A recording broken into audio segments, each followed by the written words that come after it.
Ah. Uh. Hopefully everything's working. uh.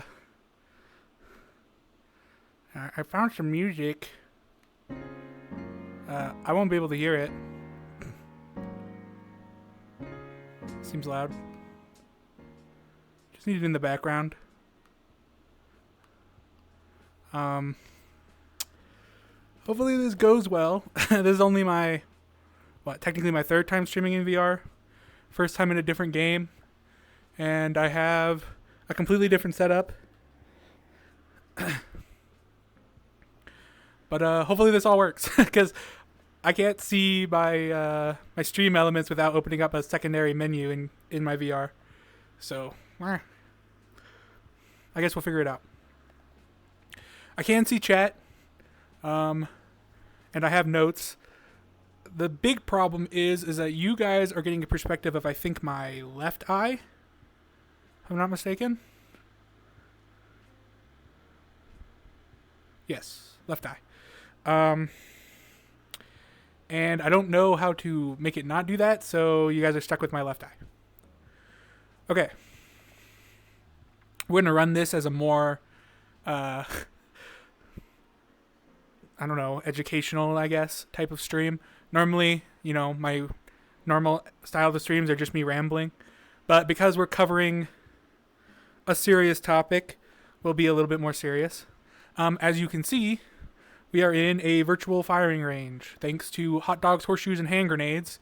Probably one of the best, I'm just going to say, like, firearms-related games out there. The creators behind this game care. And so they've done a great job taking real firearms, real rules, everything, and putting it in a virtual world. Don't have to worry about, you know, a lot of the actual stuff that will happen at a real range. So, you know, this will be a good way of handling it.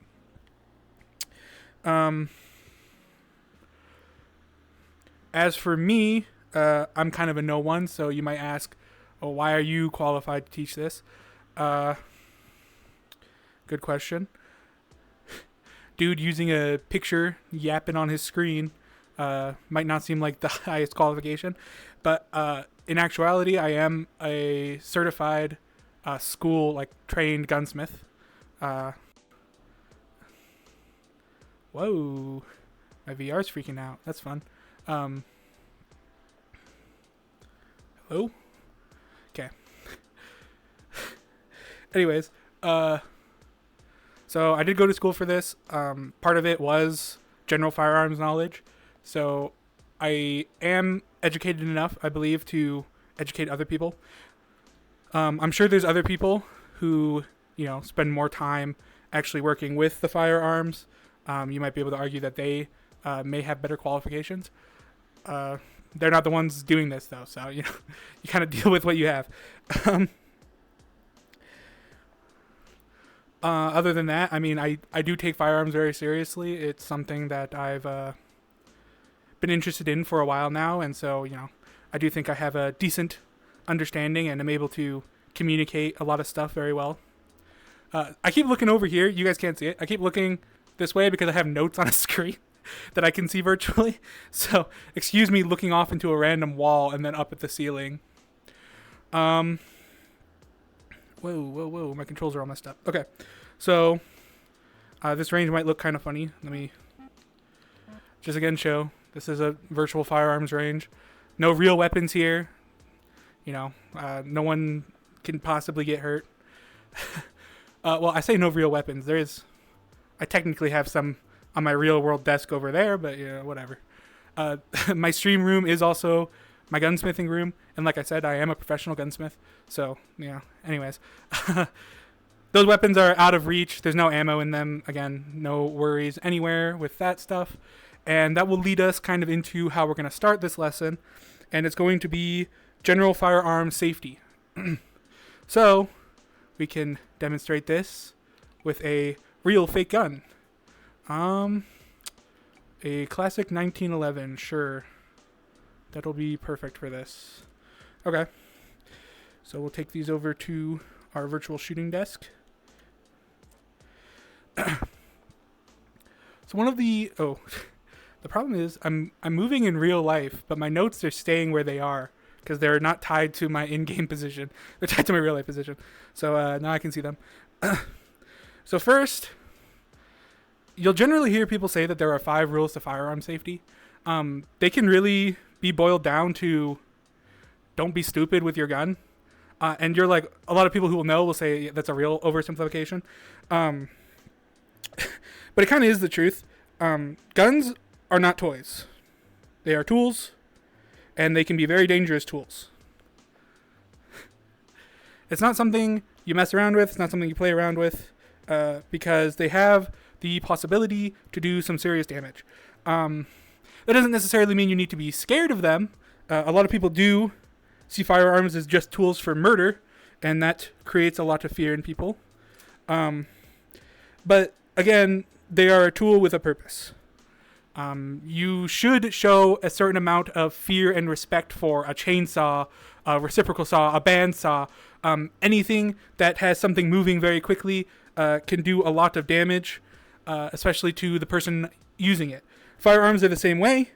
They can cause a lot of damage to the person using it, to people around the person using it, if they are not taken seriously, and if you do not follow the general safety rules. So, what are those general safety rules? Okay. You should always treat any firearm as if it is loaded. That is the number 1 rule you'll always hear. So what does that mean? It means that you shouldn't take a gun and point it at yourself, point it at other people. You should point it only in a direction where you know that a bullet is not going to hurt someone if you were to accidentally pull the trigger. Now you may say, hey, you just pointed this virtual gun in an unsafe manner, but you'll have noticed earlier that I did in fact check the firearm to make sure it was empty. As a gunsmith, I do have to point guns in unsafe directions, and that means that I have a special obligation to make sure that the firearm is not in a state where it is dangerous to do that. Generally, though, again, general rules, don't point a gun at anything that you aren't willing to destroy. That's usually how they term it.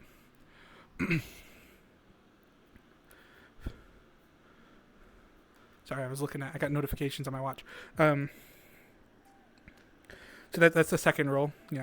First one, treat every gun as is loaded. Second, don't point at anything you're not willing to destroy. The next thing is know what is your target and what's beyond your target. Okay, so since this is virtual, I can walk onto the gun range. You should never do this in real life, obviously. So this is my target. You can see it is vaguely human shaped, giving you zones of damage. So we have an A zone here, a zone here, because those are high value targets. B, C, and D. What's beyond my target? Well, because we're in a virtual fake space, it's nothing. So it's really safe here. But in real life, this would be a barrier of material that could stop, lead rounds rated to whatever caliber the range allows. Here, it looks like it's just like a textured, concrete pattern or something. A lot of the times, these barriers will be made out of other stuff, but it doesn't really matter. Again, it's a safety thing, right? You wouldn't operate a machine that has a large rotating spindle. I got a shipping estimate.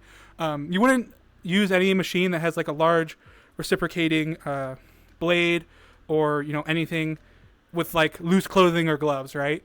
I hope this is a analogy that makes sense to people other than me, because that would be dangerous. The loose flying bits can grab you and put you in a situation that you weren't intending to be. So the reason we make sure that we know our target and what's beyond our target is because if you take a gun, again, clear, and you take it, you point it up at the sky and you shoot into nothing, what was your target? Well, there was nothing there, okay? And you might be like, that was safe, that's cool, who cares? Bullet went up, we're all fine and dandy safe. But there's a problem with that. There's this little thing in our world called gravity that means that when a bullet goes up, if it doesn't hit something on its way up, it will come back down. Depending on the gun, that can be very far away. Depending on wind, that can be very far away. Or that can be really close, meaning yourself. So we don't point guns up into the sky and shoot them willy-nilly because we don't know what's beyond our target. trying to think. There's generally 5 rules. I've covered 3. Whoa, my headset messed up again. It might be because I have all this stuff going. But that's kind of like the really important stuff. Again, it's more about, we're not stupid with tools, right?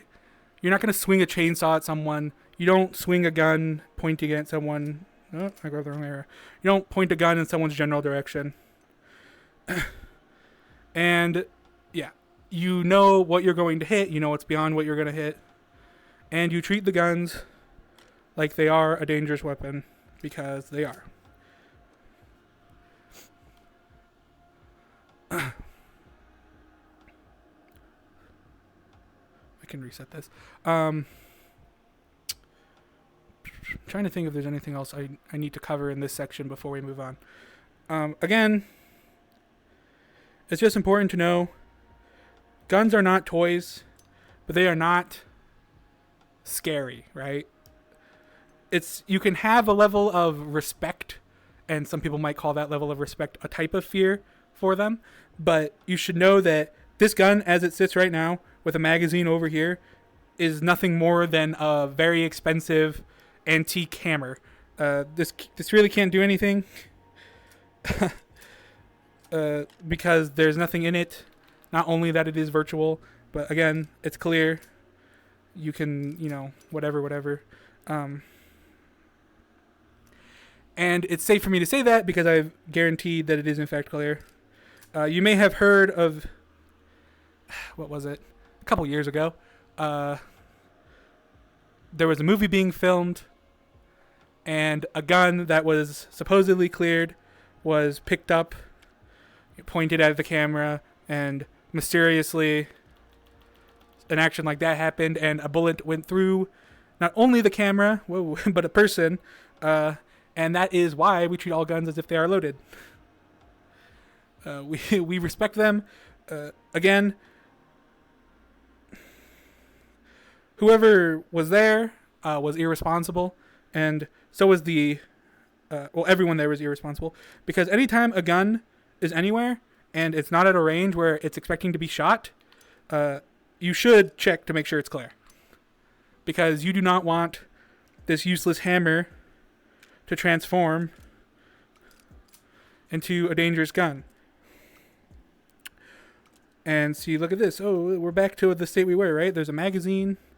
It's got bullets in it, and it's not in the gun. Look at that. Oh, it's safe. But then, oh, look, yeah, you didn't clear the gun. So, and that's why we treat guns as if they're loaded, unless you're 100% sure otherwise. And even if you're 100% sure, you really shouldn't be waving them around, because it's just bad form. Okay.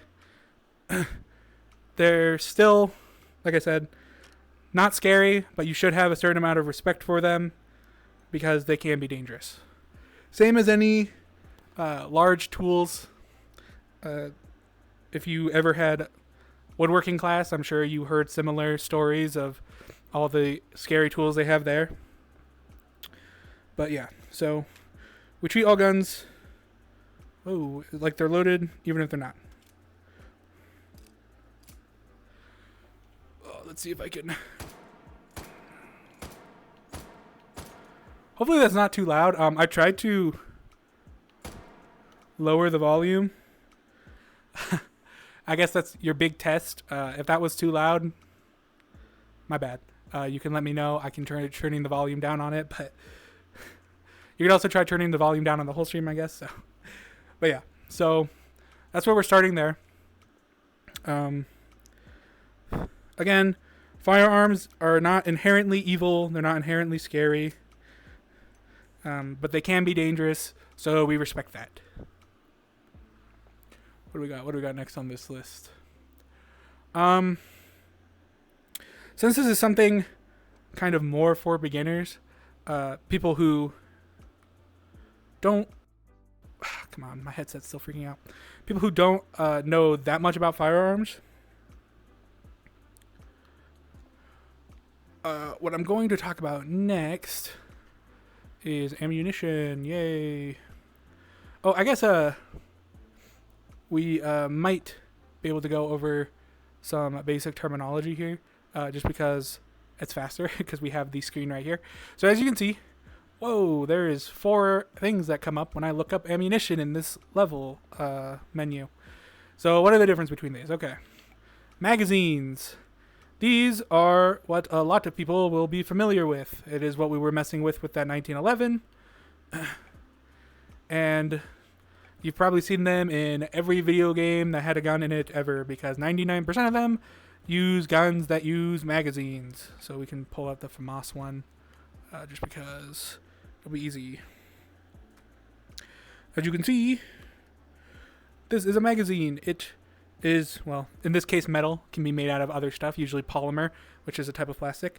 And it holds cartridges. Hey, look at that. Cartridges are what we call the bullets, because technically bullet is the little shiny, not gold part at the end of the cartridge. But if you say bullet, most people will know what you mean. If they get pedantic on you on that, hit them upside the head. I don't know. That's something stupid to get pedantic about. This is a FAMAS, so it's probably shooting. Where are we looking? Not 600 Magnum. Do we have 5.56? Yeah, there we go. Hey, look at that. Okay. Does that look right? Yay, okay. So, magazine holds cartridges. Cartridges are what actually fires from your gun. They have their case, the bullet, and a primer in the back. And they are very simple. Something hits that little primer in the back, which I don't know if you can see it because I don't know how high resolution this is. That's the little silver part, round silver part back there. That gets hit by some sort of pin in the firearm, causing a small flame to happen inside, fire, lighting the powder inside, which the pressure building makes the bullet actually leave the barrel of the firearm. So we have cartridges held by magazines. And you may hear a lot of the time, you may also hear the term clip, which is this. You can see this also holds rounds, similar to this magazine.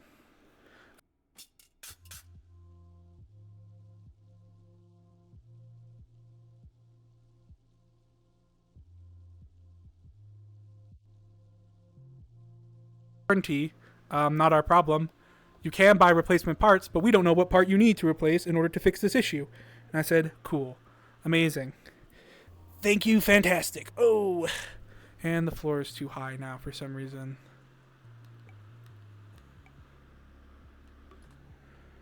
Why is my floor messed up? It's probably because my headset just disconnected. Whatever. Everything's falling. It's fine. We can go back and spawn new ones. Okay. So let's pull out a clip. This one's in 303 British. Doesn't really matter. Again, similar. You can tell. It is a piece of metal that has a slot where the rounds can sit. Oh, gosh. Okay. Well, yeah, disconnecting again. These basically serve the same purpose as a magazine. They help you quickly put bullets back into your gun because, you know, really old guns. Let's see. Do they have black powder? I think they do. Yeah, muzzle loading. We can just see. I don't need to spawn it. We can see here from what it comes with. There's the firearm. There is a wad, which is, you know, a flammable substance for whatever. We have flammable powder, ball. You stick the ball in there. You light the powder using the hammer in the back. It builds pressure and flies out. We simplified that to a cartridge, and it allows more pressure, more power, and overall just has worked better. The other thing you might see here, speed loaders. These are sort of antiquated at this point. Oh, this is a really small one. That might not be good for an example. I should have looked at the size. 44 Magnum is better. These are specifically for revolvers, hence their round shape. And you might recognize revolvers. Those are pretty common in games. Do we have a 44 Magnum here? I would love if my stuff stopped breaking. That's 454 Cazul, 357, 410. That's gonna be too old. That's way too old. It doesn't really matter, cause there we go, 44 Magnum. There we go. Okay. Yeah, revolver. You see, cylinder comes out. You take this, you go, and then, I mean, to be safe, you should gently put it back, but because this is a video game, I can slam it. That's the wrong thing. There we go. This is a lot louder. Again, hopefully, I adjusted for that properly. I haven't been paying attention to my shots. Yeah, okay.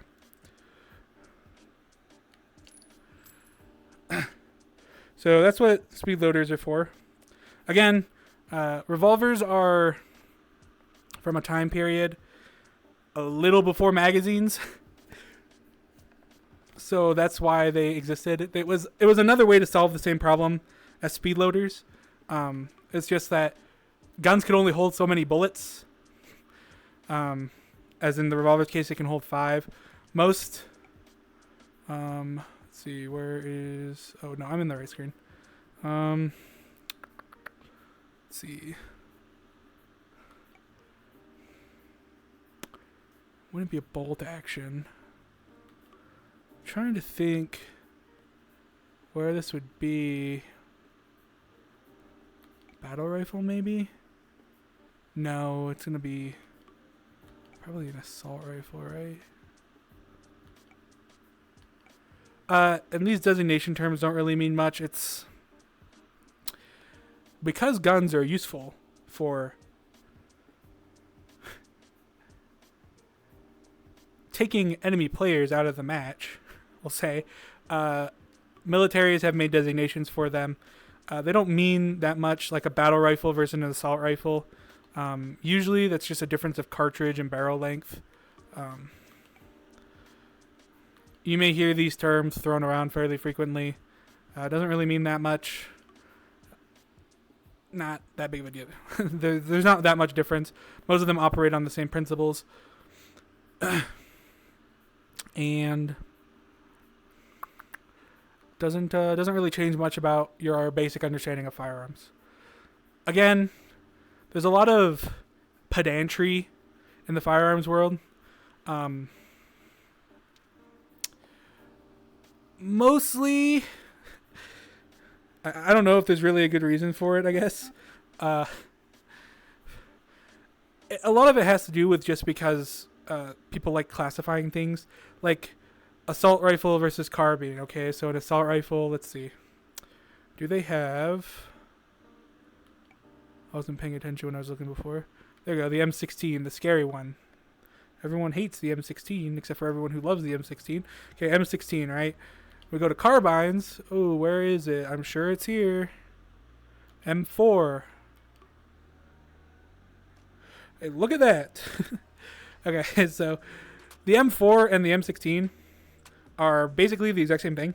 The only difference is that the barrel length is a lot smaller on a carbine versus an assault rifle. Like that's literally the only difference between those two categories. So, again, pedantry. Battle rifles, you can see there's a lot less of them. This is what I was looking for before to talk about clips. These are a lot older. There's not a lot of militaries that use battle rifles anymore. Mostly because it was discovered that you can get basically the same power. Ooh, that would have slammed my thumb. You can get basically the same level of kill factor, I guess, with a smaller cartridge, as you can with one that's this large. And I can do a cartridge comparison for you.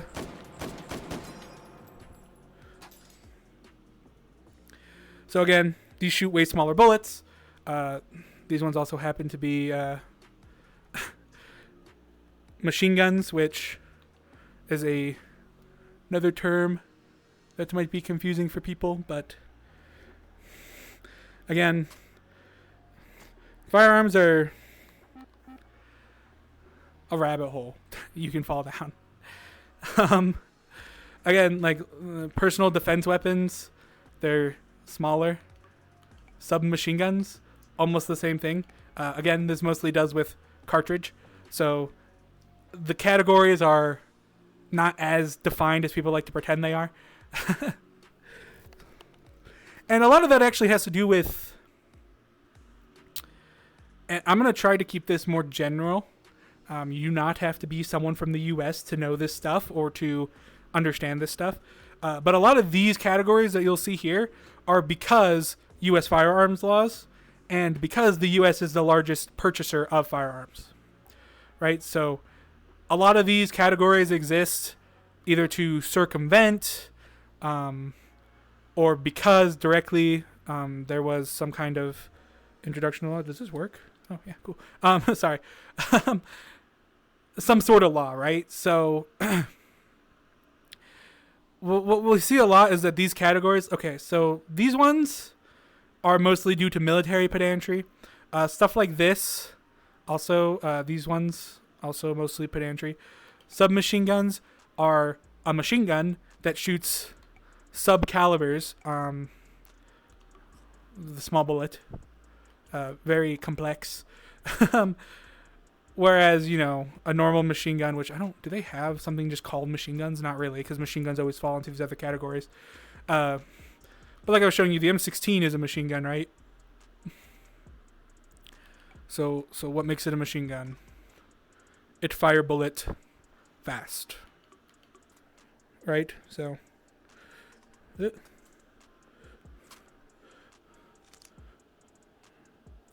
almost forgot what the bolt was. I've been using bolt actions. Ready? Single fire. One more click.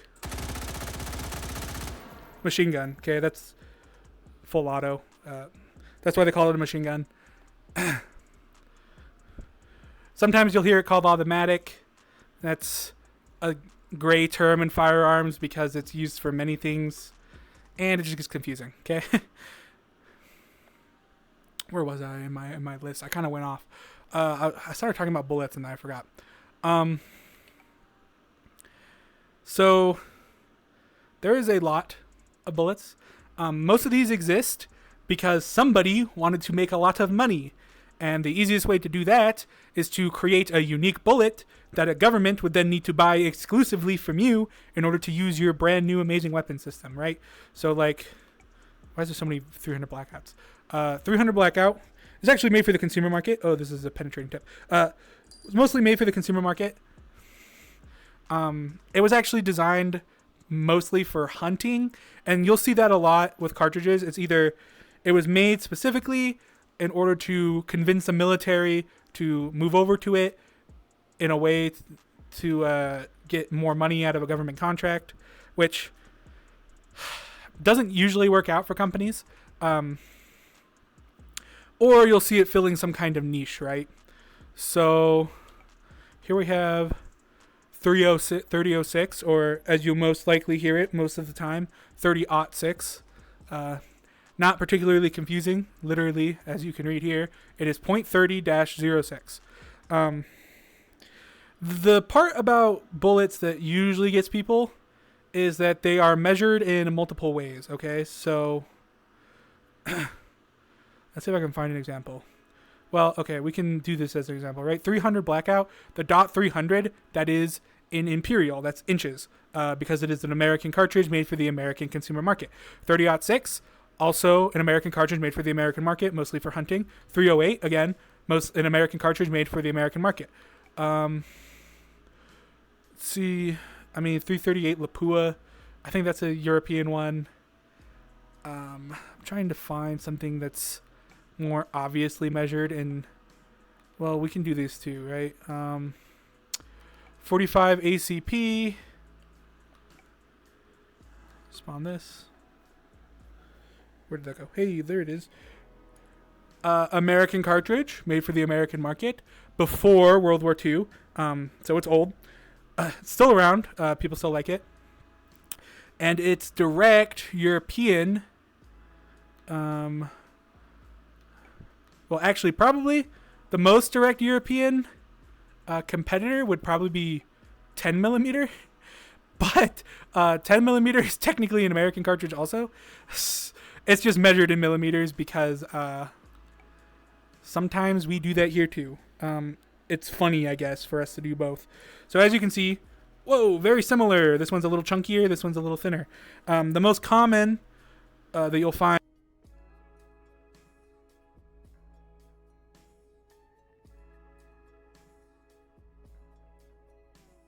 from Europe that has become extremely popular in the US and is why a lot of our pistol cartridges, are measured in millimeters is, let's see if we can actually have it here.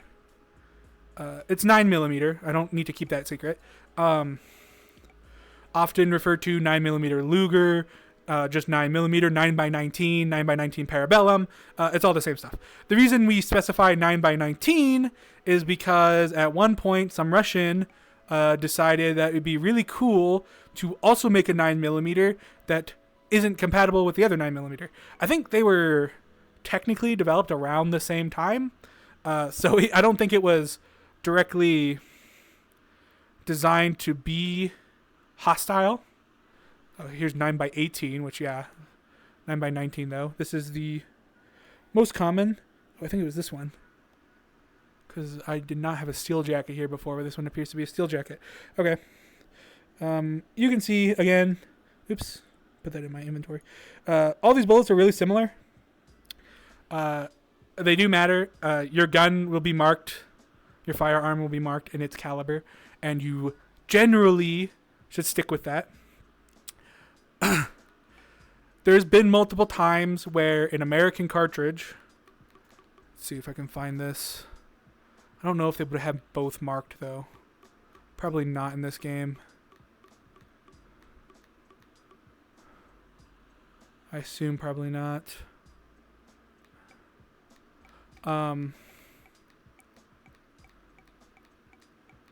Something like 5.56 here. This is what we were shooting out of the AR earlier.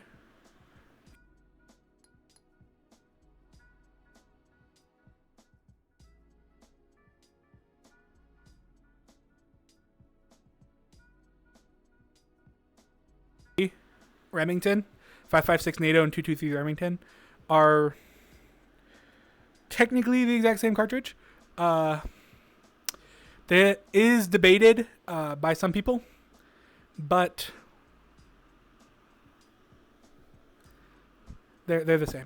223 was designed by an American company for the American military, but at the time the American military was trying to standardize with the rest of NATO in an attempt to make it so that all of the allied countries use the same cartridges, makes logistics easier, supplies easier, blah blah blah.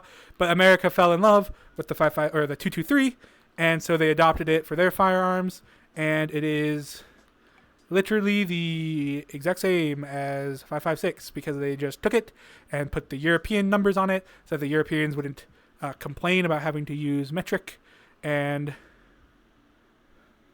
now we have two names for the same cartridge. It's happened a couple times. I think it's 308 is the same as NATO 762. There's a couple 762s though, so I might be getting that mixed up. I believe 308 and 762 though. 762 NATO. There is a 762 Russian. Can't remember the acronym or the what is added at the end of that, but yeah.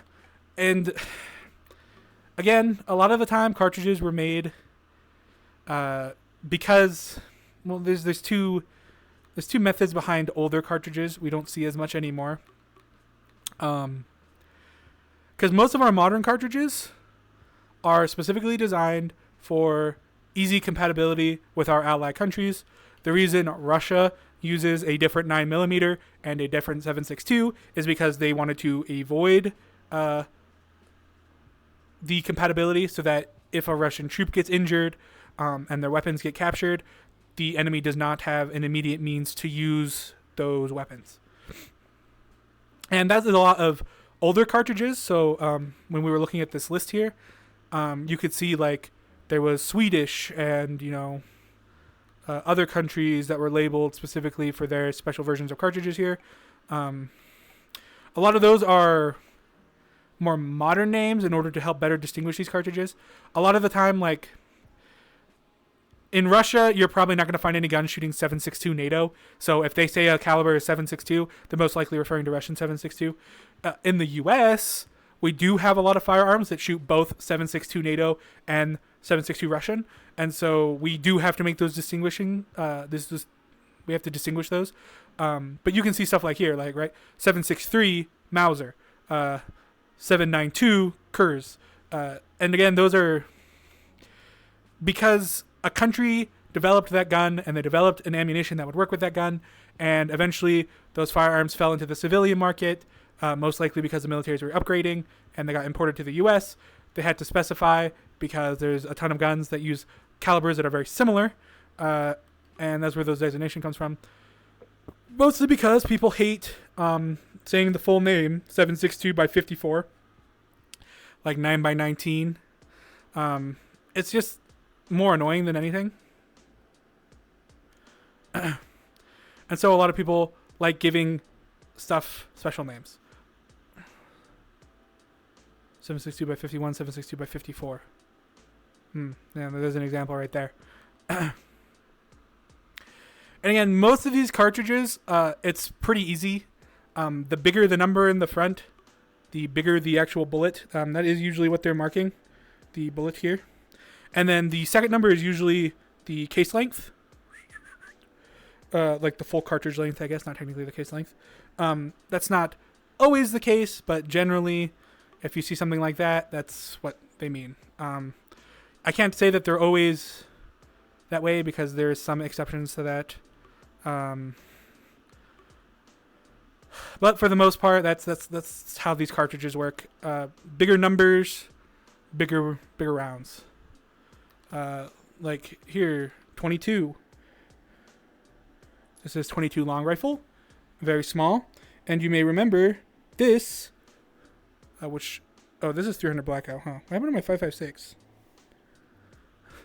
And mostly the confusion comes from the fact that we measure firearms in two different systems. Again, most American cartridges are measured imperial, and European cartridges are measured in metric. And Americans are nice enough to put aside our love for the imperial system every once in a while, just long enough to name bullets. Where's 5.56 so I can show this off properly? I think I went too far. These are 50 BMG, which is way too big. Where the freak is my 5.56, bro? I was just looking at it earlier. 45, 45, 50.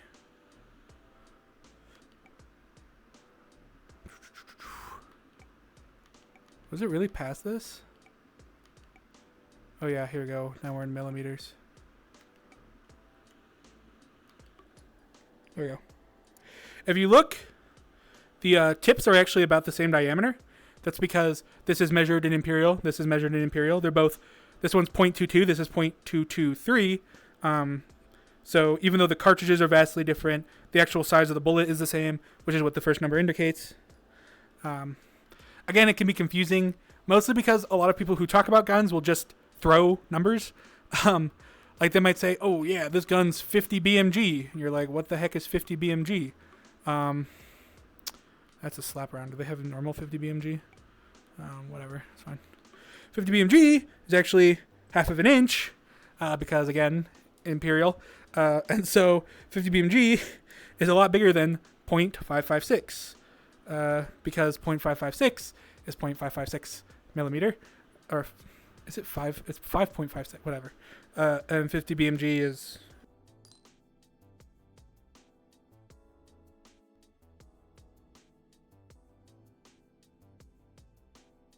Eventually figure this out. Maybe I'll just have to buy a new headset, and I probably won't buy another Valve Index, because it keeps having issues. Okay.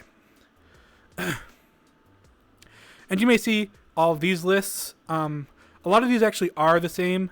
So like, well, 50 Action Express is not the same as 50 BMG, but that's because 50 Action Express is a handgun cartridge, but the bullet diameter is the same. Oh, see, exact same. Again, that's how it's measured. The big thing you need to know is whether or not it is using an imperial or metric. Otherwise, you should basically be able to figure out calibers just by number gets bigger, thing gets bigger, right? So, and when I say thing, I do literally mean the bullet, because sometimes you'll find stuff like, where is it? I saw it earlier, 5.7, which is measured in metric, but that is a tiny bullet. It is slightly bigger than 5.56 by 0.2 millimeter. But the actual bullet's a lot smaller. Again, or the actual cartridge is smaller. Again, this mostly has to do with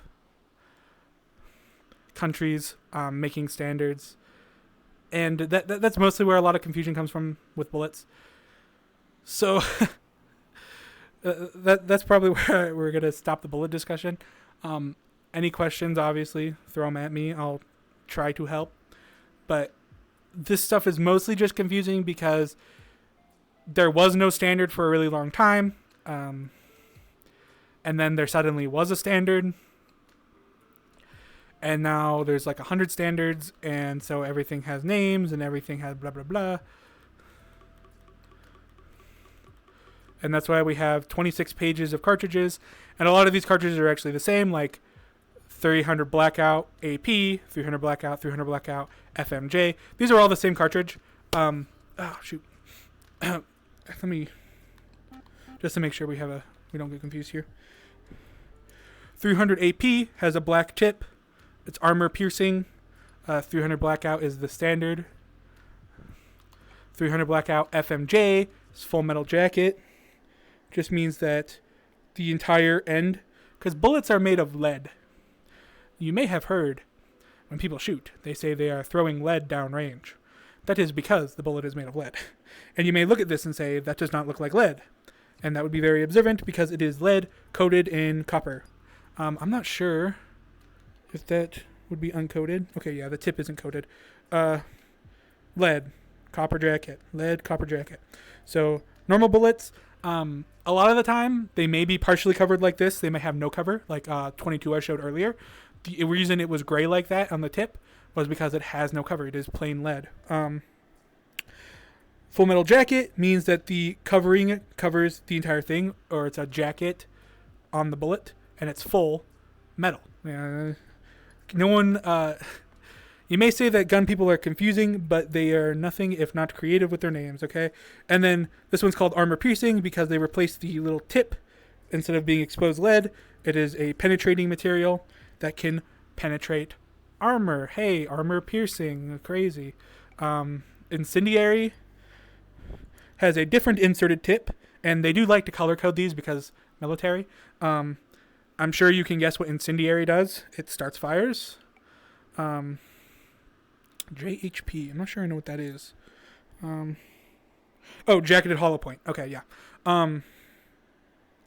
This one, instead of having a tip, it is indented in the middle. That is so that when it hits something, it butterflies out, causing it to stop. It does a lot more. It grabs a lot more material, meaning the bullet slows down faster. A lot of people like using them for self-defense, blah, blah, blah, blah, blah. Again, we're not going to super get into these because this is kind of more in depth than I really wanted to go in the first place. 300 Blackout Subsonic. This has a black tip that does not necessarily... Oh, no, this is armor penetrating, so there you go. Black tip, armor penetrating. Subsonic means that there is powder in here that lets it shoot. Normally, when you shoot a gun, there is an explosion, and the explosion is sonic, meaning the bullet will go so fast that it will break the sound barrier, creating a sound explosion. Subsonic means that it will not do that. It will fire out of your gun, and there will not be the second explosion from it breaking the sound barrier. And then again, AP is armor penetrator. This one is just called 300 blackout. Oh, 300 blackout subsonic full metal jacket. Again, I've explained these.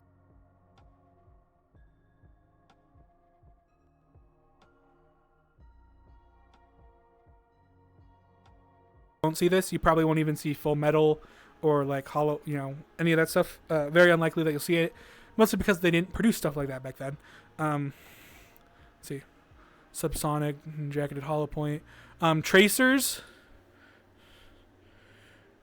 Can I grab it? Hello? There we go. You see this one has a red tip. Red tip doesn't always mean tracer. There is green tracers too. They have a material coated on the end that will allow you to see where the bullet's going. In a lot of video games, you may recognize that there's like a trail following your bullet. That's what tracers do in real life. In real life, if you shoot a gun, let me see. Probably be better with a bolt action, just because it's slow. Springfield 1903, no. I don't know if any of these bolt actions have tracers though. 338 Lapua. Do we have 338 Lapua tracers? Incendiary tracers. Okay. Okay, cool. We can show an example then. It's this one, right? Okay. So as an example, in real life, hopefully I know how to use this gun. Yeah, it's a bolt action. Okay. In real life, when you shoot a gun, oh, whoops, safety. You can't really see anything, right? Because gun fast. Bullet fast, kind of hard to see. With a tracer round, hopefully this demonstrates well. Yeah, it went red and then exploded red. It allows you to see where you're hitting and trace your rounds. And yeah, again, firearms, not the most creative names. But we make up for it with quantity. Confusing quantity. But yeah, so that's kind of the differences. Again, magazines are these metal encapsulating. They will hold bullets in a nice shape like this. Clips hold bullets, but only by the ends. And speed loaders also only hold these bullets by the ends, but they're for revolvers. And then, yeah, that was maybe a confusing description. Hopefully not. How do I go back now? Oh, I was in cartridges, right? And again, a lot of these 228 British or 28 British. This is an old obsolete cartridge. The British do not use .28 anymore. I do believe these were using Imperial at the time, though. Maybe not. It's pretty big. But yeah. Actually, if they're .28, they would be close to 300, so I guess that makes sense. Yeah, I think they were using Imperial at the time. But yeah, that's basic gist of calibers. Now here, I did have different action types. And this might be a little in the weeds, but we've kind of got into the weeds anyways. The EM2 assault rifle. See, I wouldn't claim to be a historian of firearms, so that is useful information. I just know that, like, you're not going on the shelf finding 208 British or 28 British, at least commonly, and mostly because there's not a lot of guns that use it. So, going into action types, I mean, we can kind of see the list here.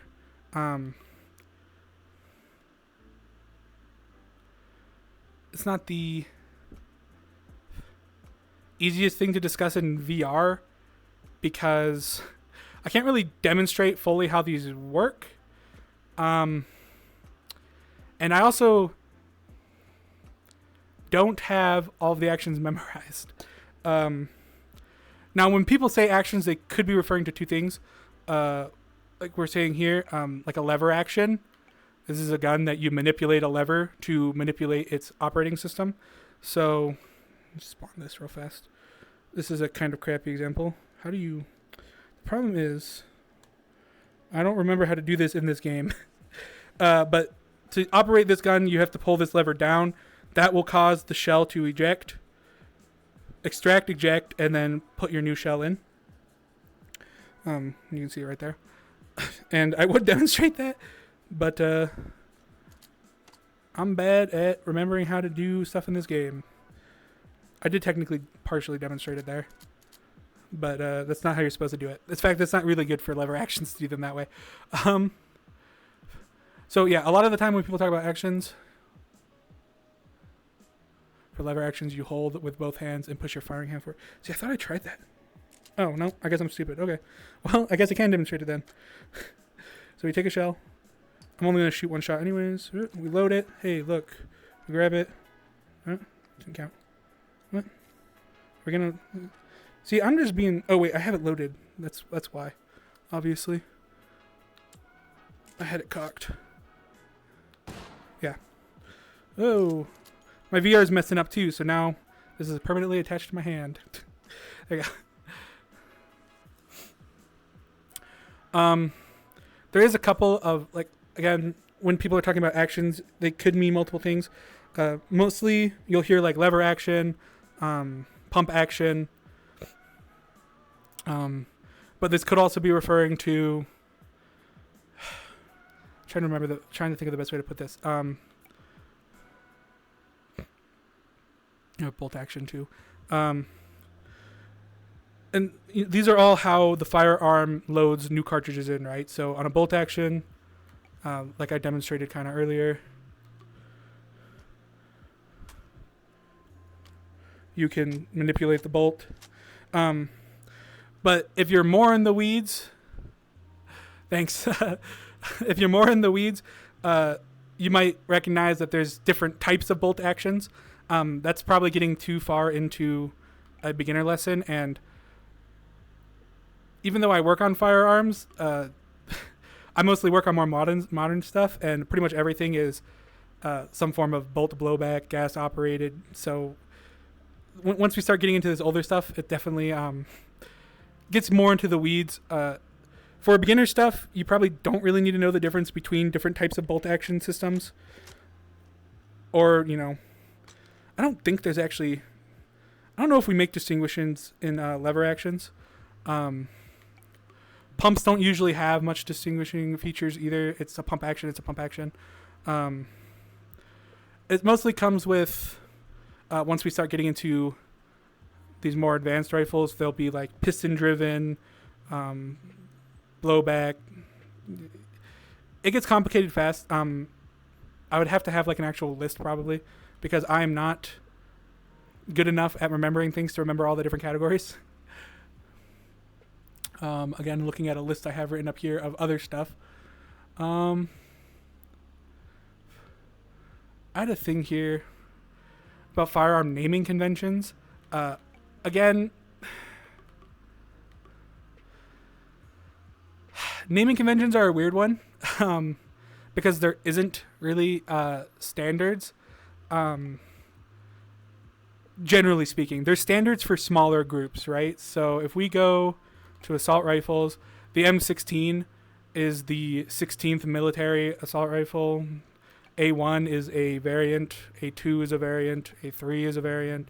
A4 is a variant. Once the U.S. military switched to carbines, they went to the... I saw the M4 in here before. The M4, they have the M4A1. You'll see similar stuff. FAMAS F1 versus G2. There's a normal M4 carbine. When it comes to other names, a lot of the time it will be company and caliber. Sometimes it'll be how many guns the company has made before. With things like, where is Glock? The Glock 17, it's named that because it was the 17th patent that Glock had produced. Same with the Glock 19, the 19th patent. Trying to think what other examples do we have. 1911s were named for the year they were adopted. And then the A1 is just a variant of that. Is the standard 1911. Um, yeah, a lot of the times you'll find firearms are named in just these couple of ways. But like there is no limits to how you can name a firearm. So Desert Eagle 50 AE is a Desert Eagle. Well, this one's a long slide, but the classic is fine. Long slide is literally referring to the size of the slide.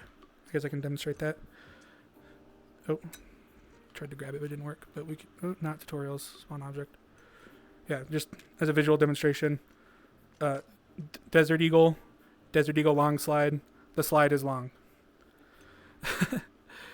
But yeah, so firearm names are something very difficult because, again, there really isn't a standard.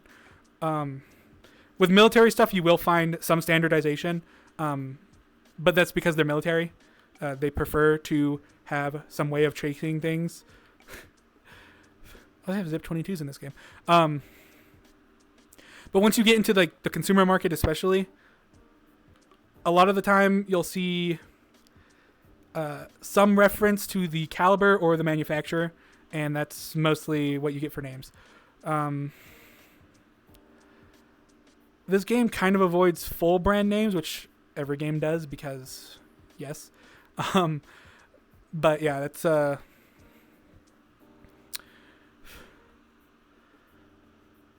not an easy thing to talk about, so that suggestion's a little bit difficult to go over.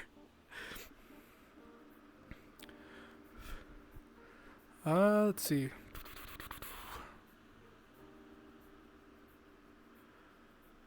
Yeah, I mean, that mostly covers names. Again, a lot of the time, companies can just name stuff whatever they want. That's true, yeah.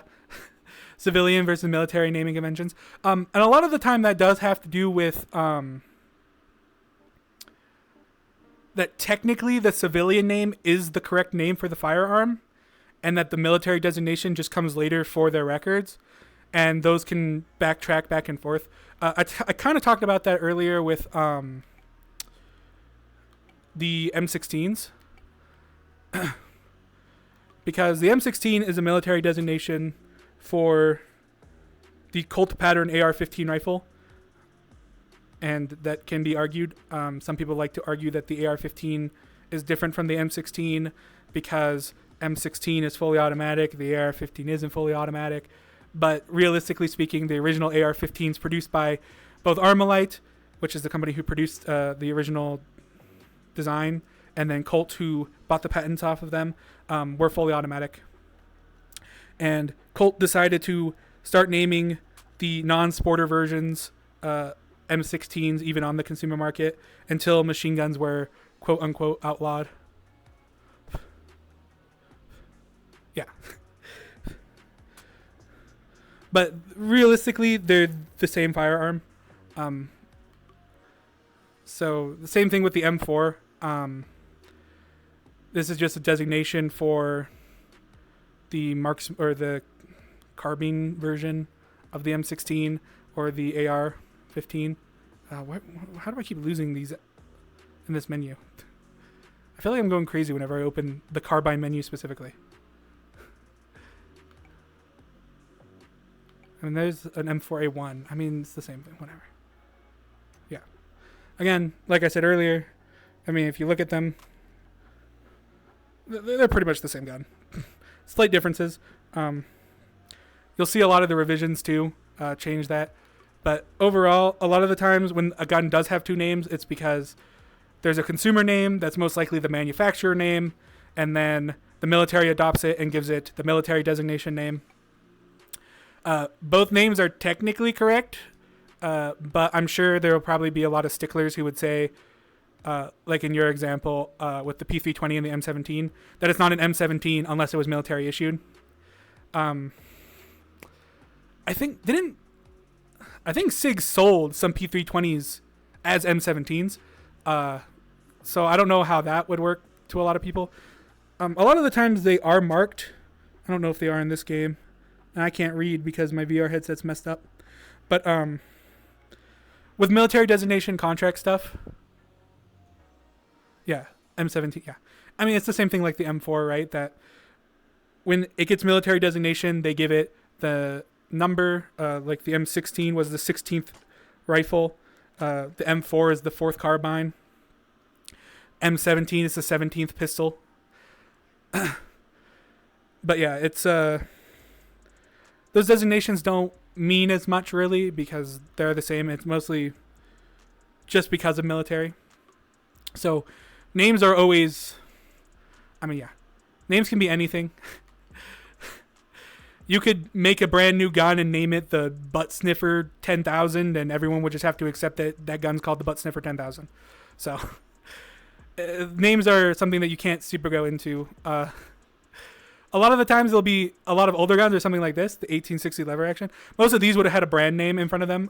Winchester.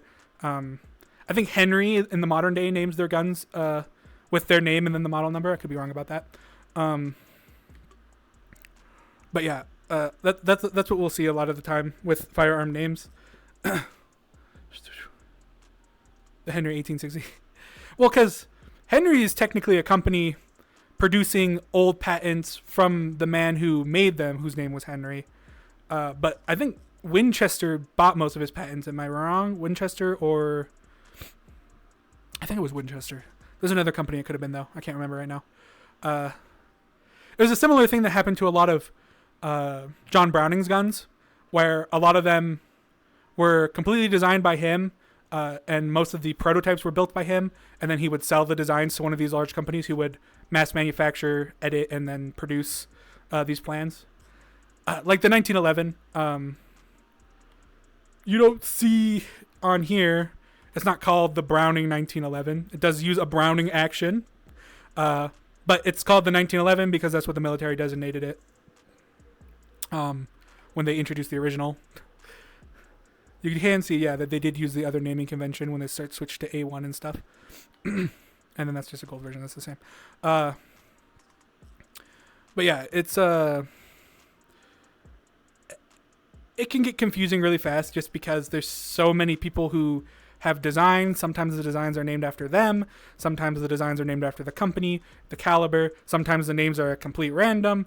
Like, I mean, High Point, they're the brand name, which the brand is called High Point, and then the caliber. So this is a High Point 380 because it's a High Point that shoots .38. 380 is the ACP. Luger's. Luger is the company name, I believe. If I'm not wrong. That might be wrong, actually. Because I might be wrong about that one. I can't actually remember.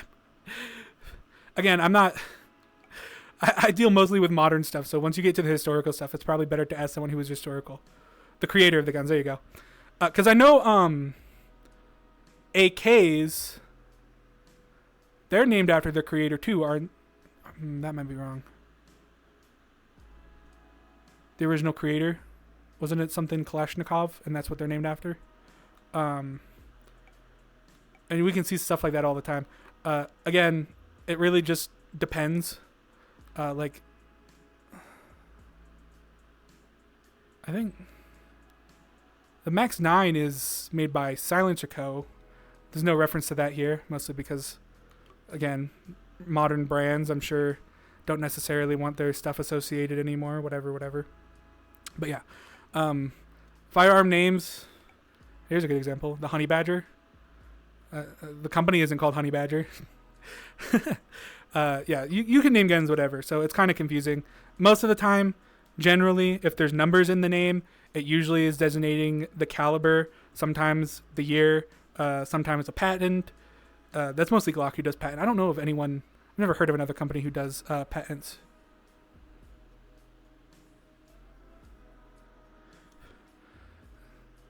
Well, I'm glad I remembered something. I was like, I don't think the A stood for his name, but I remember that the K was at Kalashnikov, and I thought that was his name. But yeah, you don't really see that with American guns anymore. And I don't.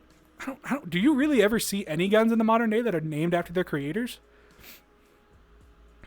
I guess Chris Vector, the Vector, that's one, but that's kind of the only one I can think in the modern day that's actually named after the person who theoretically was behind it. I don't know enough about Chris Vector to say that he actually created the system that it uses, the weird buffer delay system that it uses. Are those in this game? I assume they are. I don't know what they'd count as. Submachine gun? Probably not.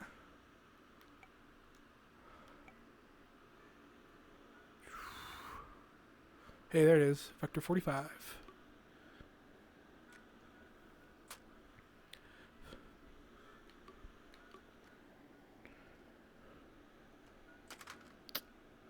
We're gonna... There we go. Where's the charging handle? There we go. Honestly, the most confusing thing about guns is just the tons of different ways that you have to charge them. There's no standard for that either. The Hudson H9. Yeah, it's definitely a different world because, yeah, you really don't see... I mean, yeah, guns just get like number designations mostly, I feel like, in the modern day. You don't really see a lot of specific naming after like creators. I mean, but we haven't seen that in America for a long time either, because like I was saying, most of Browning's designs don't have his name associated with it. They're just, whatever designation they received. I think a lot of them were year designations, actually, like the 1911. Browning High Power is a good example of one that was. I think it was it's FN, right? Who Browning worked with in Europe. I think they named a lot of them after him. I guess Americans just don't like crediting people who create stuff.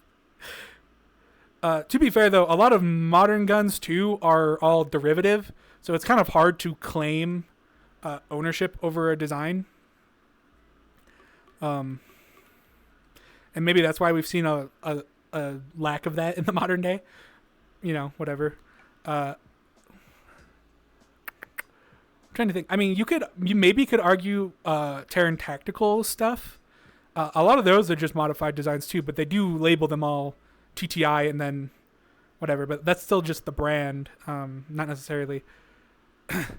Because have they ever created something unique? I don't think so. It's all just, I think they've just mastered, every company has made an M1911 copy at some point. That's probably true. I don't think Glock has. Mostly just because they were a Tupperware company before a firearm company, but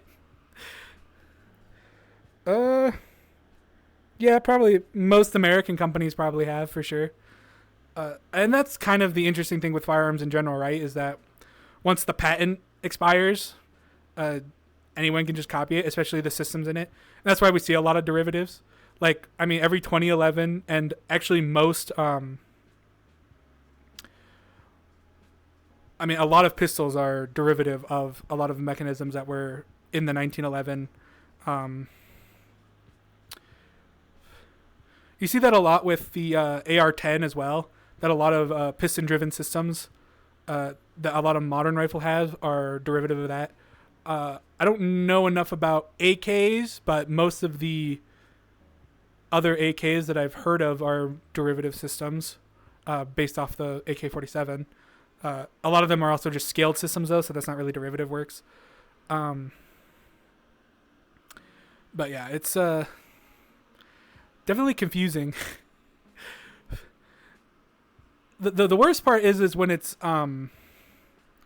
because in the game, I passed it, I think, didn't I? No, maybe not. They call the Glock the G17, right? And this is like a Glock branded Glock, but ever since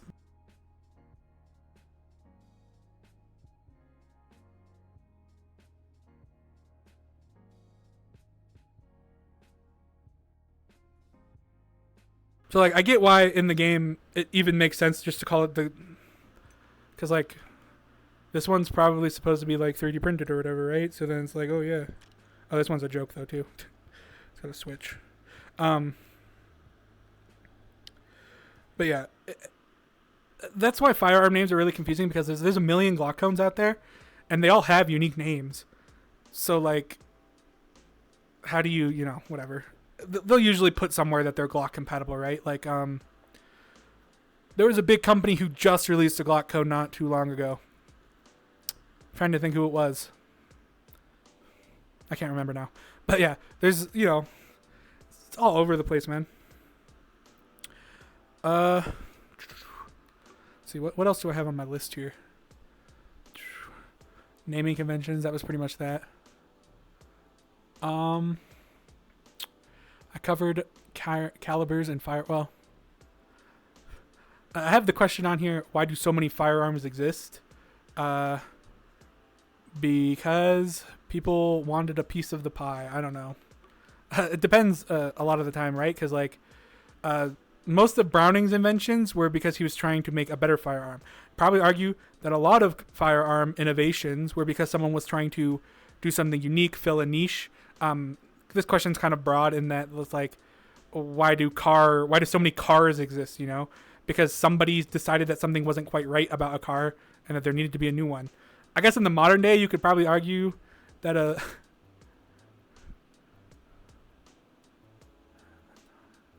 yeah, and that's true too. That like it really just like time and place, right?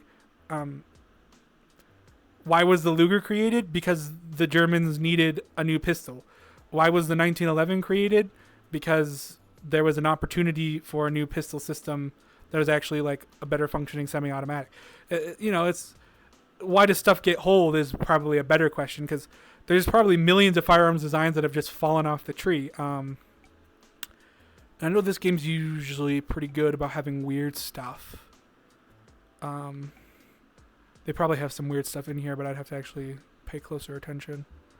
Well, I guess the Zip 22 is actually a good example. The Zip 22 is this dumb little gun. It was made by, what company was it?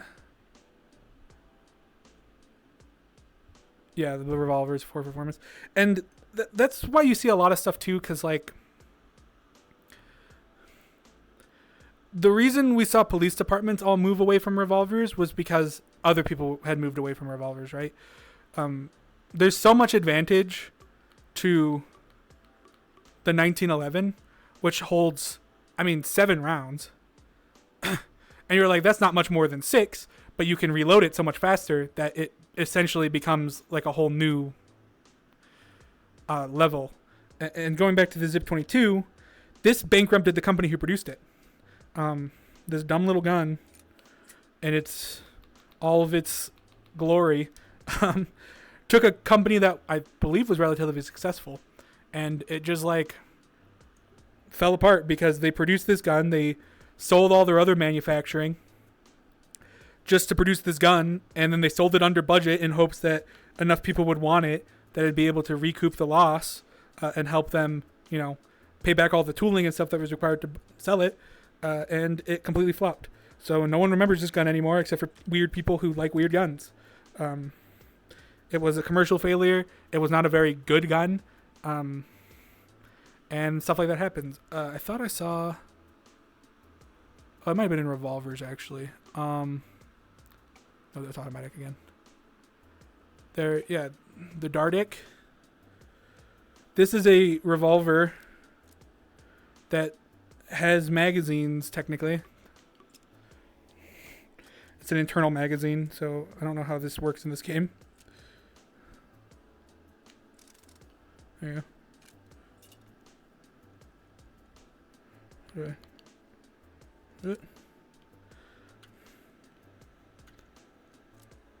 I just opened it again. Whoops. I don't know if this has a... And this was kind of a unique idea at the time, but it was unreliable and also not as good as just a normal magazine-fed pistol. So it failed.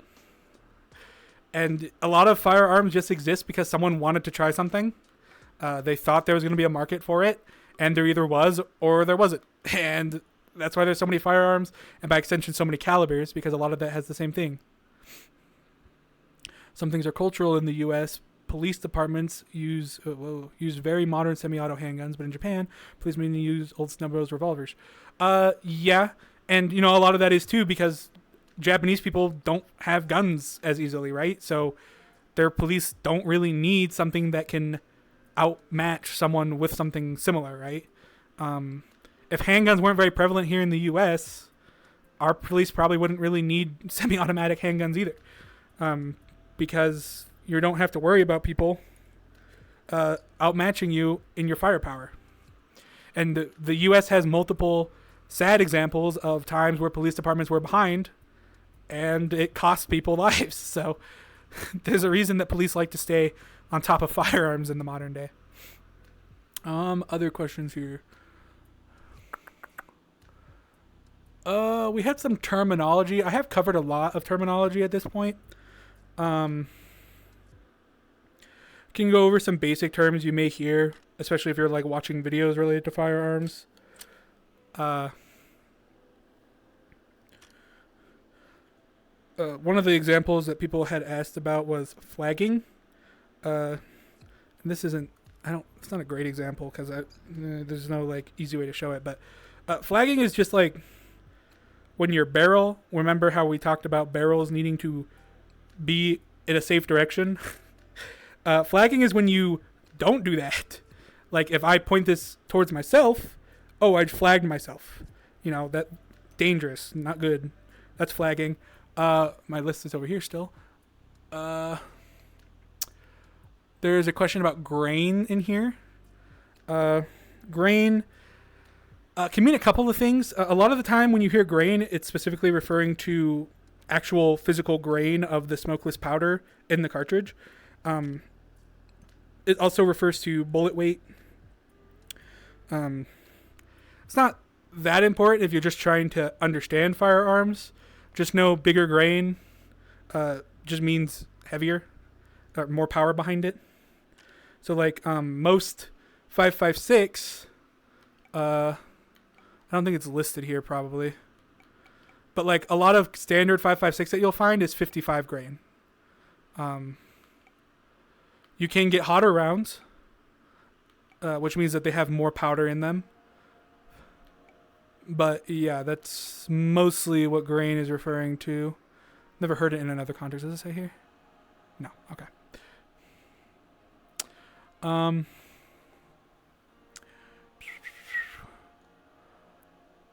MOA. That's more of a. It's related to firearms, but it's actually more related to shooting, which I know sounds kind of like a repetitive statement. But MOA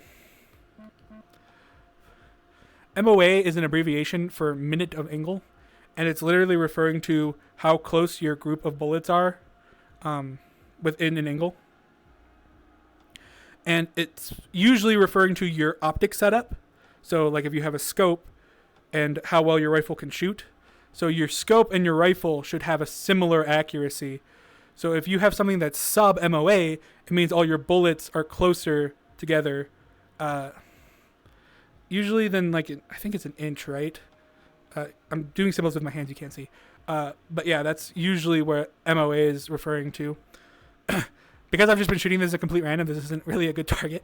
But I suck at shooting in VR, so you'll have to, whoa, that's crazy. We good? Okay. That's a minute of angle. We have twist rate. We don't have good examples of that either, I don't think. This would be something easier to demonstrate outside of this game, probably. But twist rate... There's not like a Sharpie or something in this game, is there? I can just write on the wall. That'd be cool. Trying to think of a good way, because I don't think I'm going to be able to demonstrate this in these menus. Yeah. That's what, yeah. 100 yards, your shot would be within 1 MOA, yeah. And I guess I should have pointed that out, that, yeah, I don't know if I said that. They are usually measured at 100 yards. This range only goes to 30, I guess. But, yeah, so it's small at 30. At 100, it's even smaller. If your rifle is actually sub-MOA capable, you got yourself a good rifle. Because I think most are usually more than 1 MOA. Unless, like, you're spending good money on it. Which, you know, there's lots of people who do. I'm sure there's lots of, yeah. And I was going to get to that. I was just trying to think of a good way to demonstrate it, because with actual, like, AR-15s on the consumer market, you can buy different twist rate rifles. Now, what is twist rate? A rifle has, and this is why it'd be nice to be able to, like, draw something. A rifle has, they call them landing grooves. Jeez. My headset's freaking out again. Which is, I just want to draw it out, but it's literally like a square. So imagine if this was a flat, like a circle. So there's an out part and then an in part and then out part, and it's going like that in a circle. So it's a big circle, and there's ups and downs in it. And the rifling is that, the lands and grooves, and then the twist rate is how much that spins as it goes down the length of the barrel. So, and my headset's disconnecting again.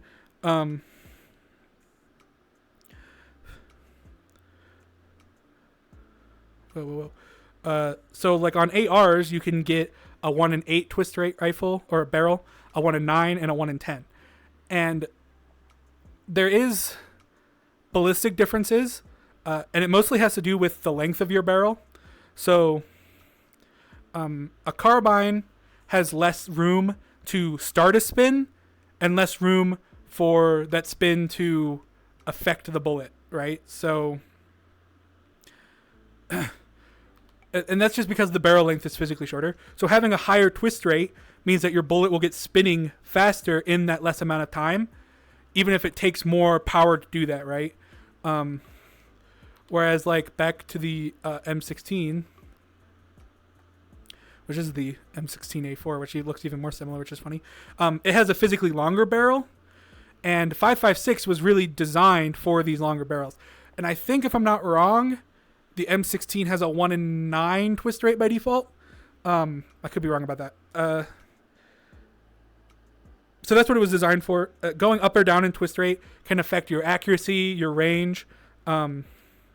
But like the chat said, the twist rate is really talking about how it applies to your bullet afterwards, because that twist, much like when you throw a football, helps the bullet continue to go straighter for longer before we start seeing as dramatic effects of gravity taking the bullet down.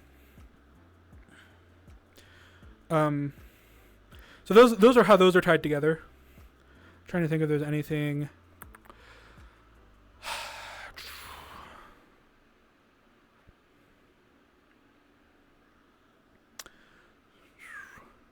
Do I have anything else on my list I want to cover here? We went over magazines and clips, rifling and barrel length. I mean, I kind of just went over that. I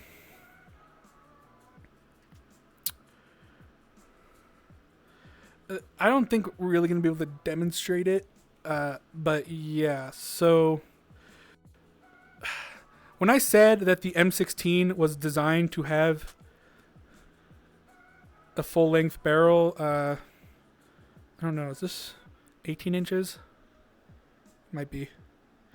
And that's the legal requirement for the minimum for a rifle here in the U.S. Is 18-inch barrel.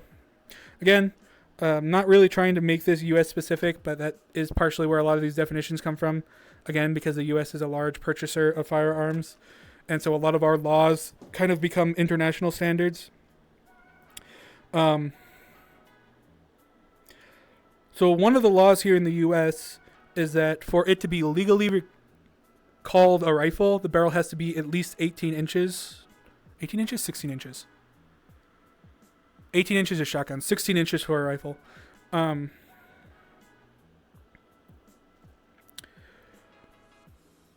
But a lot of the people you'll see will say that it should be at least, I believe it's 18. For full ballistics of a 5.56, I think it's actually supposed to be a 20-inch barrel. Which is part of what we see was one of the problems with the carbines here. That they took the barrel and it's a lot shorter. Now I believe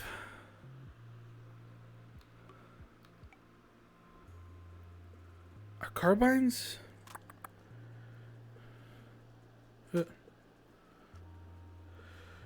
A lot of carbines are legally rifles. If you go too short on your barrel, in the U.S., legally it would then be considered an SBR, mostly because of the stock. And again, this is just weird U.S. law stuff. An SBR just means a short-barreled rifle, which is still technically a rifle. Yeah, okay. See, I knew I was on something there. The funniest part about that law, and I'm sure you know this, is that it originally was supposed to be 18 inches like shotguns, but the government had sold a bunch of civilians 16-inch rifle length or barrel length rifles to civilians, and they didn't want to have a whole problem. And so they just amended the law so that it was 16 inches for rifles, just so that it wouldn't become like a legal problem afterwards, which is, fantastic, and exactly why everyone loves the laws of the U.S. government when it comes to firearms.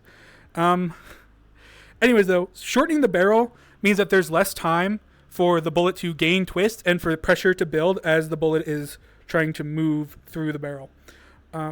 So shortening your barrel too much will lead to a lot of unburned powder, which means that 14.5 inches for M4s, which would technically make this an SBR then. Which is, again, just a legal designation. Doesn't actually mean anything other than the government wants 200 of your dollars. And the ballistics are slightly different. And again, this really depends on caliber, because a caliber like 300 Blackout, which a lot of ARs can also be chambered in, I'm not going to say a lot, it's not that popular, have better ballistics at shorter barrel lengths. How much does it matter? It depends. So really, with the shorter barrel length, you're giving up a little bit of range. And that's mostly where you're going to find issues, because you're not burning all your powder. You're going to have powder flying out. You'll probably have bigger fireballs because powder will start burning as it comes out. And again, your bullet will lose velocity, which means it can go less distance. How much does that really matter in the real world? Depends what you're fighting. What you're shooting. And so this is something that, in theory, a lot of discussion and debate can be had on it. For someone just trying to understand firearms, just know that a smaller barrel usually means that the bullets don't go as fast. They can't go as far. There's some... Again, it starts getting more complicated because, like, pistols, like our classic Glock here, the 9x19 Parabellum round or 9x19 Luger uses a hotter powder, which means that even in the shorter barrel, it gets more pressure and can go farther.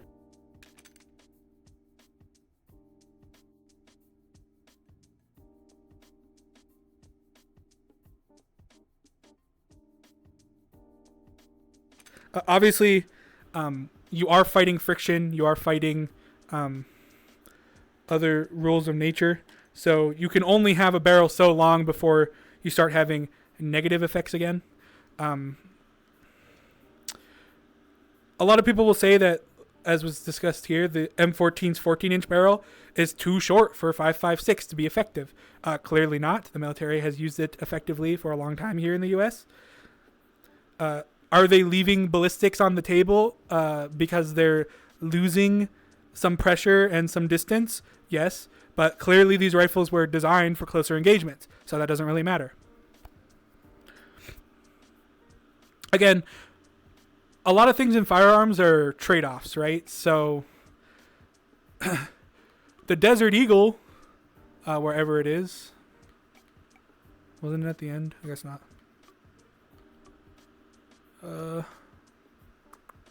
Man, how am I so bad at navigating these menus?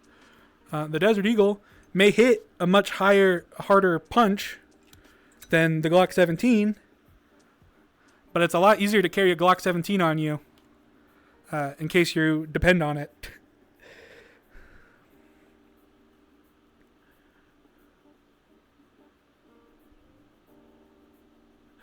We got another. Even the Mark 18, which with its 10.5-inch barrel, is perfectly capable of several hundred meters. Though that's mainly because 5.56 is just a really good round. And that's true.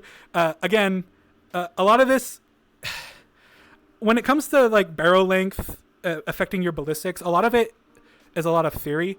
And it's like, sure, if you're trying to take a 1,000-yard shot, it'd be better to have a longer barrel. It'd also be better to have a bigger cartridge. Is that always what you have, and is that always what's available? No. Should you be trying to take shots that long anyways? Probably not. Not unless you're, a trained sniper with the capability and a rifle that's capable of doing it. And I think something that takes over a lot of the U.S. gun market is a lot of wanting to be better than other people. And so it's a lot of snobbery. I don't know how to best put this, but the military can make stupid decisions, but as a whole, it is not stupid, right? The reason they shorten the barrel is because it's easier to walk through a doorway with this shorter barrel than it is with this longer barrel. And because this is VR, it's not the easiest thing to demonstrate, but this barrel can hit something if I'm that close to it, where if I'm holding this one, I mean, like, look how much closer I have to be for this to hit. So this is just easier to maneuver around in small spaces. And they were willing to make the trade-off for a few hundred less yards, which is, these rifles are not being designed for that long of engagements. So, everything kind of works out.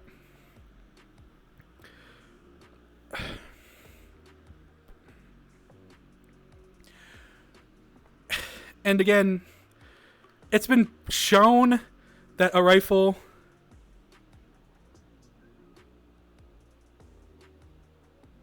and that's true. That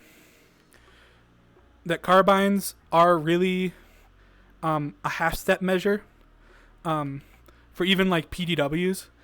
These are designed to be so small that you can easily carry them. And then, as the comment said, or the chat said, submachine guns. Short. And the barrel is actually a decent length because this is technically a bullpup. Or it is a bullpup. And submachine guns. This game has a decent selection of those too. MP5, yeah. And these are both really good for close quarters. You probably aren't taking them to try to snipe someone because that would be stupid. There's rifles made for that. But yeah, and so a lot of guns, and this kind of goes back to why is there so many guns? They're made for scenarios. They are tools of necessity. And we can see a lot in the U.S. consumer market that we've kind of lost that a little bit because people will just make whatever. Like that Zip 22. My headset disconnected again. Yay. Okay. That Zip 22, it was not made directly from necessity, right? It was kind of a neat idea. It's small and concealable, and it was actually designed to have reverse Picatinny so that you could mount it under another gun. I don't think this game has the reverse Picatinny from what I can tell here. Of course, that changed it to be an SBR, which is, great U.S. laws again. But like, this wasn't something that people needed in the battlefield or in the consumer market, really. And so it kind of flopped. And a lot of guns, the U.S. market is really oversaturated. There's a lot of guns that fill the exact same niche, but a lot of the time they'll fill it in slightly different ways. Trying to think here. The 5.7, I believe it's a similar size to the Glock. It's a little bigger. Full size Glock 17. But it technically has. It does have the attachable version of the zip and the attachment stuff. Oh, it's a different thing.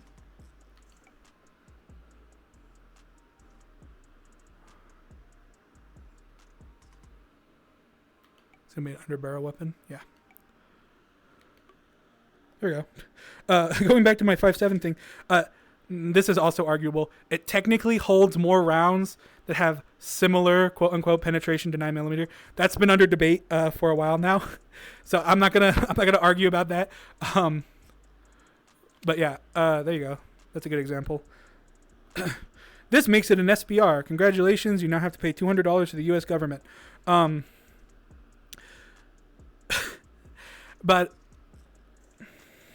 losing my train of thought. That was the use case for the 5.7 in a market of 9mm handguns, right? The cartridges were smaller, so you could hold more of them in a single magazine.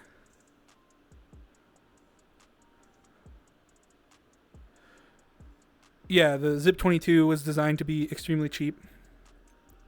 It's too bad they produced it too cheap to actually be feasible at the price that they were selling it at. And then also that it was a crappy gun, but that's where the 5.7 fits into the market. It holds more rounds that are theoretically comparable to 9x19. That's also why we saw the Glock take dominance over the 1911. The 1911 holds 7 rounds single stack. 7 rounds is a lot, and you can reload pretty quickly.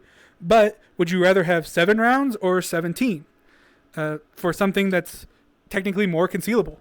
The U.S. consumer market, more so than not, decided that 17 was better than 7. And a lot of guns are really designed to fill niches. A lot of these small ones were designed to be as tiny, as concealable as possible. Some of these bigger ones were designed to hold or to be more powerful than some of their, contemporaries. Some guns are designed to just be like kind of more range toys, which I feel like maybe some Deagle people will get mad, but most Deagles fall into that category. It's not particularly practical to have a gun that shoots cartridges this large and is also this large, because unless you're open carrying, it's gonna be pretty hard to conceal that. But it wasn't designed to be a concealed carry firearm. Oh, here you go, Glock 19. Glock 19, which was the favorite for a long time, has kind of fallen out of favor recently for even smaller ones. You get slightly less rounds, but in a more concealable package. Right? So again, another trade-off. And that's why a lot of these firearms exist. Like we talked about the High Point before. High Point is bigger than the Glock. Well, I meant this way. Physically, the barrel is bigger. I guess the actual probably full surface area is probably slightly smaller. It shoots the same rounds.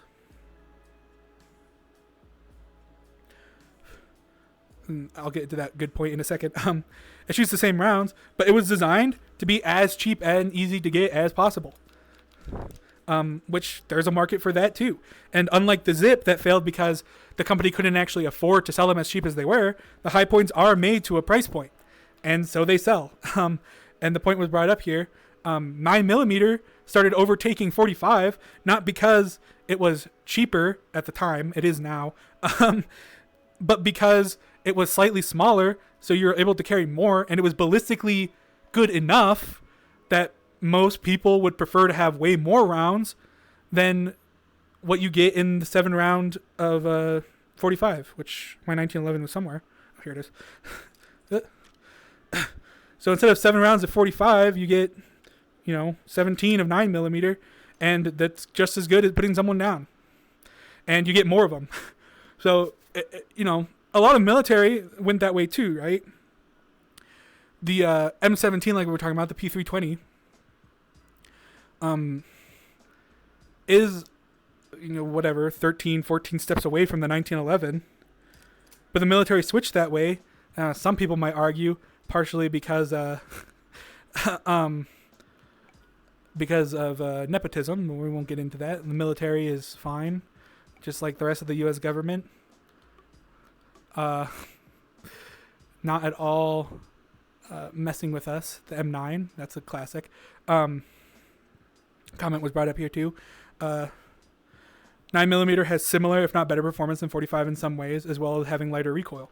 And that's a part of the market too. I don't know if they have any here, but there's a lot of smaller guns that shoot like a smaller cartridge, like 380. I'm sure they have one here. 32 ACPs, not the same thing. But there's a lot of people who prefer to shoot 380. This 32 ACP. Because it has lighter recoil. There's smaller guns that are easier to conceal. 38. Is that what I'm thinking of? Am I saying 380 and I'm thinking 38?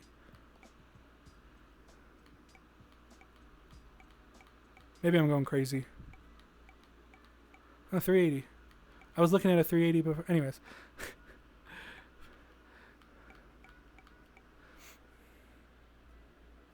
Yeah.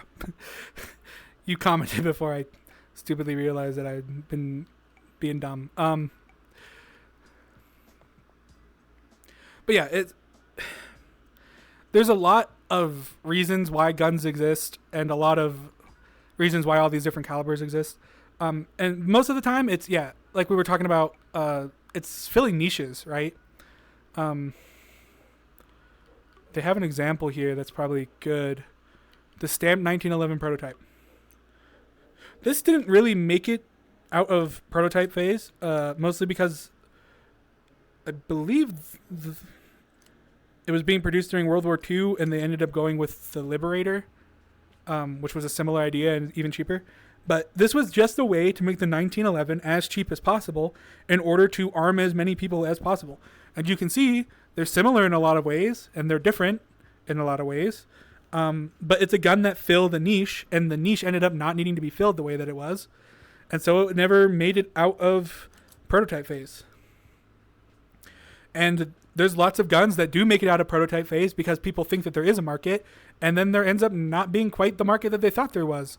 A good example that isn't in the game that is fairly recent. Last year, a company released or announced they were going to release a smart gun. There was a lot of debate about that in the firearms community. And supposedly they have released them, though I haven't seen any anywhere. I don't know if you can actually buy them. Supposedly they exist. But I mean, they were thought that there was a niche in the market. Whether or not it exists doesn't really appear to. That could have been due to marketing. It could be because no one actually does want that. And again, for beginners in the firearm world, a lot of this is going into the weeds a lot. But it does kind of have a broader point. That firearms, again, like I said at the beginning, they aren't scary inherently. They should be respected, but they are tools. It might sound weird that there are tools that are specifically designed for how they look, versus, you don't hear about people buying a shovel because it's the fanciest shovel that they could find. Though I'm sure someone has done that. I've never seen a custom engraved shovel either, but part of firearms is that they are legacy items too, right? They can be heirlooms. They've been a part of American culture pretty much since the founding of this nation, and that's why there's a lot of symbolism behind them too. There's a comment here again. The P50 by Keltec. You can buy it, but there's really not a market for an oversized pistol like that other than owning one for the goofiness of it. And there is quite a few people who want to own things because they're goofy. Personally, I would love to get my hands on one of these Zip 22s. I love stupid, dumb guns. They're expensive now because I was a little young when they released and I didn't know about them until later. But I would like to get my hands on one of them eventually. But there's not enough people into these weird, silly ideas that it's like necessarily sustainable. Caltech, yeah, they're Florida. They do what they please, and we respect them for that. Because, you know, at least they're still trying to find those niches, even if they're insane. But yeah, so that's kind of all the topics I have. Which is kind of crazy. I don't know how long I've been going for. I guess I can check. Ooh, how long? Oh, just about an hour and 47 minutes. The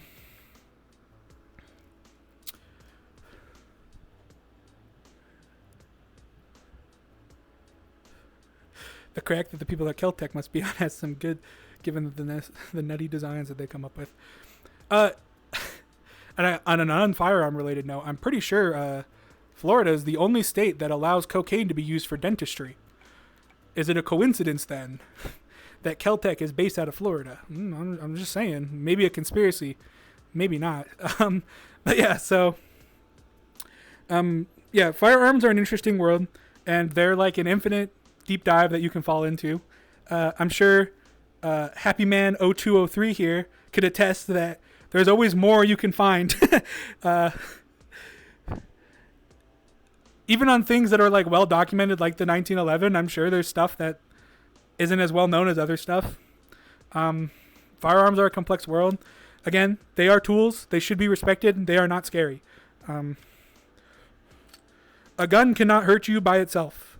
At worst, a 1911 can be used as a decent bludgeoning tool, just because it is heavy. I guess a Glock probably could too, because the slide's decently heavy too. But like, for a lot of people who don't know anything about firearms, something like the MP5 is scary. It shoots fast, and it perceivably can do a lot of damage. But again, firearms are tools. They are not. They cannot hurt you on their own. And that's kind of why I decided I wanted to do something like this, even though it's not in my normal stream style. It does overlap with my real world responsibilities. So I thought I'd be a decent person to tackle it. I'm not as familiar with this game, but I'm glad that someone here was. It could help me out with some of the random stuff I was running into. But yeah,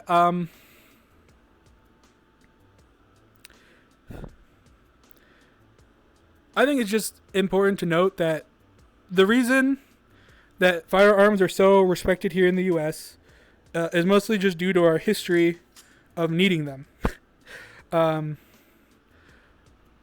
that might sound kind of scary to a lot of people who don't grow up in a world where they feel that way. Firearms can do a lot of harm if the user wishes to do that harm. And that's true. Again, they are tools. You can do a lot of harm with a knife. You can do a lot of harm with a truck. Does that mean that they are scary inherently? I would say no. But like I was saying, I know that a lot of people don't grow up in a world where firearms are a regular tool that they see. And that can lead to some apprehension. But just know that if operated safely, they are safe. Well, if they're not safe, you have a lawsuit on your hands. But for the most part, if they're well known, they are safe. And again, a lot of people kind of judge the U.S. Due to our civilians' like of firearms. But it just is kind of part of our culture. Whether or not it's a good culture is something that can be debated. I personally do think it is a good culture. For the most part, there's some bad parts of it, but I feel like that could be said about any culture. And it really is just about responsibility, right? Can a firearm in the wrong hands do a lot of damage? Yes. So can a lot of things. Does that mean that we give up freedom for safety? That's a debate you can have with your lawmakers. Personally, in the U.S., I know it has been tried, and it has been denied multiple times.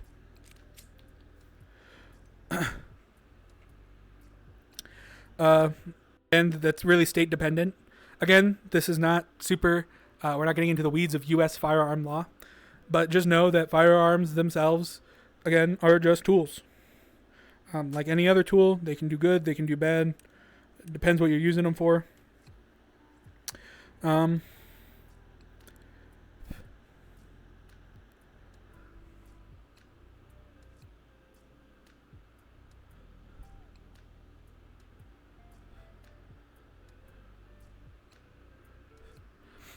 The problem is, and again, I don't really want to get into U.S. firearm law politics. There is countries where we see similar stuff, and maybe even some countries where some stuff is more available than here in the U.S. But there really is only so much you can do before you start restricting things, and the U.S. already has some restrictions. Like, it is very difficult to own a machine gun here in the U.S.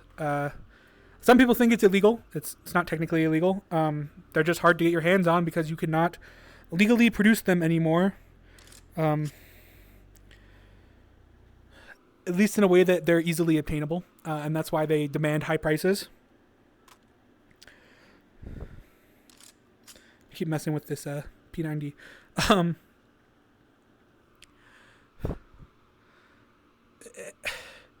It's a hard thing because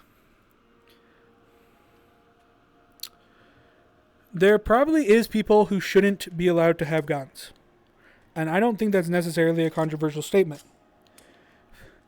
The way the U.S. Constitution is written means that really everyone who lives in the U.S. should be allowed to own a gun. But there's some people who probably are not mentally capable of that responsibility. What do you do with those people? Do those people negate the rest of the people's ability to follow their rights? It starts getting into more philosophy, and again into U.S. gun law, which isn't the point of this. This was just supposed to be more of a general introduction to try to help people understand, maybe if they watch firearms content but aren't as familiar with firearms. And I did go into the weeds a little bit. I'll probably cut this into a video to upload later, and maybe I'll cut out some of the more weed things. But a lot of it is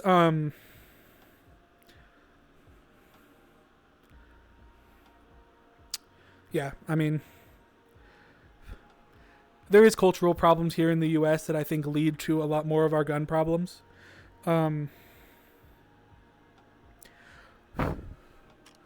Mostly just that people think that there are easy targets out there, in my opinion.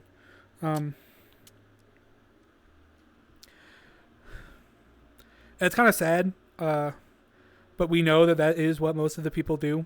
They think there is a place where they can have easy targets, and that is their prerogative. They want to do as much damage as possible. And so they pick places and things that are bad. A lot of the countries that have firearm laws but don't have as many issues, their firearms are more restricted. Here in the U.S., you can own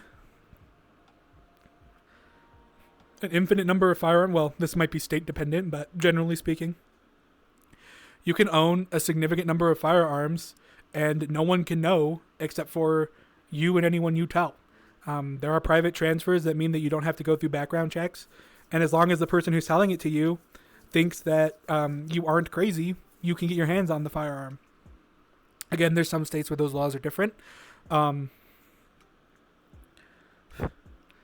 that's kind of intentionally built that way.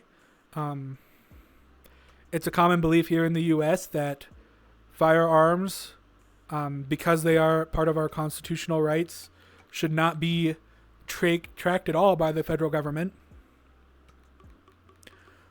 And that leads to cases where people can get their hands on guns who otherwise wouldn't be able to. And that also leads to cases where people who need guns can get them. And the government cannot say who those people are very easily. There is a lot of liability on people who sell their guns to people without any proof of their stability. Mostly just because of how firearm laws work. But yeah, trying not to get too much into that, like I said, which I have already gotten somewhat into it. But that'll probably be this stream. Can't go too much longer. I have stuff I have to do after this. I've kind of run longer than I normally do. Even though my time is shorter than I usually do. I started a little late because of having VR issues. But yeah, it's once you start getting into the world of laws, it gets complicated. But like I said, generally firearms are tools. Tools can be used for good and bad. Hopefully this explanation makes your journey to better understand these tools easier. Hopefully I didn't just leave you more confused. If there is more confusion, asking questions is fine. I'll try to answer as many questions as possible, whether it's in one of the stream chats, which I should be able to see them all, or if I cut this up and put it on YouTube in the chat there, comments there. We can either do another stream or I can just respond in comments. But yeah.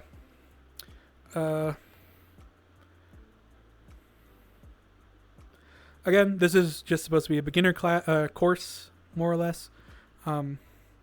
Hopefully, better understanding of just a lot of the basics. We didn't cover a lot of the different subcategories of firearm, but again, I feel like that's kind of going into the weeds. Hopefully, the information we gave you is foundational enough that you can understand what's going on. And I think I'll probably call stream here. I do have to figure out what's wrong with my VR headset. Maybe we can do something like this again after I figure that out.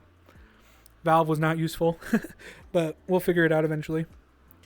And yeah, I think that'll be it for stream today.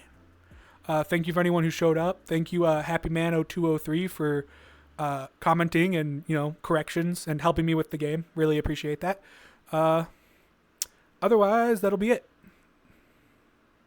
If I can end stream from VR.